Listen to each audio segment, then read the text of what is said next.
Alright, what's up guys? Welcome to another video game comparison video. In today's video, I'll be talking on the two games, Tokyo Extreme Racer and JDM Japanese Drift Master. Almost blended in. I was about to say Japanese, and I was like, nope, that's not a real word. I don't know what Japanese is, but it sounds like, I guess like it could like drip, no. Like if it, no, yeah, Dripanese.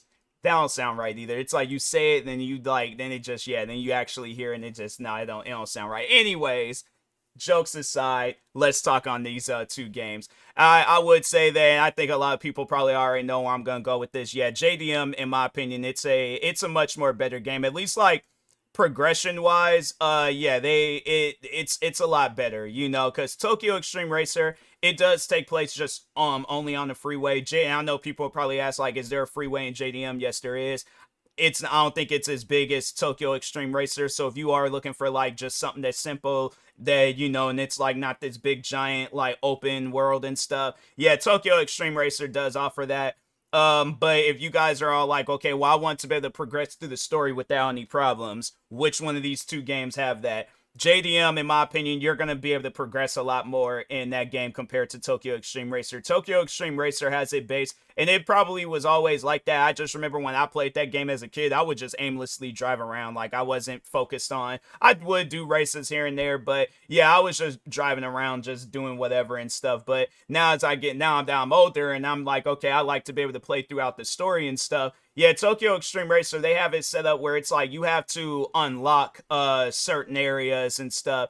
And it's like, yeah, they don't have it where it's like the cards, because you have to like pretty much like just sit down and play this game. So I think they do have it set up where it's like, yeah, once you drive around the freeway and all across the lanes and all that stuff, or different areas of Tokyo Extreme Racer, then you're able to unlock it all. But and then on top of that, but it's like, that's the thing though, the problem is that they don't have it where the cars are like evenly leveled out. So like, let's say you come across a car where it's like, okay, realistically, whatever car you got is gonna be faster than that car, but no, if they're a high enough level, it don't matter, they're gonna be faster than you. So they can have a truck in that game. If you're not a high enough level, it's not gonna matter. Although they don't have you racing against no trucks, they do have it where you get to race against the NPCs, like the random people just driving and stuff. So I think that is kind of funny. It's like, yeah, you just be racing around and then, or driving around, and all of a sudden you just see some like random pedestrian and stuff. So yeah, you can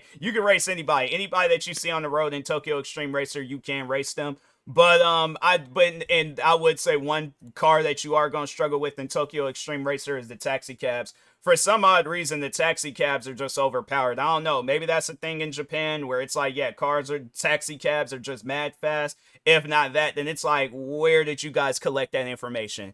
But no, JDM on the other hand, it's not like that. There's like, I think probably if I still had the car that you start off with, I still would be like, yeah, it'd just be able to get through the story no problem and stuff. So, but no, yeah, it's not that bad on like making money and getting cars, because yeah, I already have like 3 cars in JDM, and then with Tokyo Extreme Racer, I would say it's a little bit harder to get cars in there, because you don't really get paid a whole lot in there, versus JDM, you do get paid a little bit more when it comes down to getting like doing the missions and getting paid and all that stuff. But it's more so like the main story mission. So like they do have like side activities that you could do, like deliveries, drift racing, sprint racing, stuff like that. And you get paid a little bit. But yeah, overall though, I would say the pay is better in JDM compared to Tokyo Extreme Racer. So yeah, in my opinion, JDM is a much more better game, and I like how they go about the story in there. They make it look like it's like a comic or like a book almost. I think they call it like Magnas and stuff.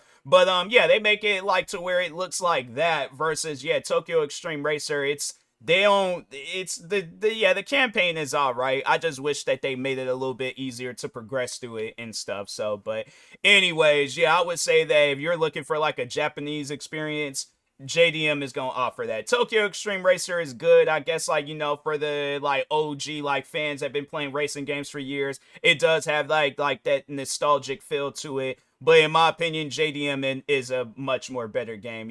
So, but JDM is more expensive. JDM costs $34.99, And Tokyo Extreme Racer, that game costs $29.99. So yeah, it's one of those things where oh, they do plan on coming out with a update. They just I just don't know when and stuff. But yeah, overall though, I would say JDM is a much more better game. So, but anyways, my opinion, I'm pretty sure there's gonna be people out there that's gonna say something otherwise. But I mean, yeah, if you like Tokyo Extreme Racer more than JDM, hey, that's on you. So, but anyways, with that being said, I will talk to y'all later. Thank you guys for watching. Like, subscribe if you're new to the channel, and peace.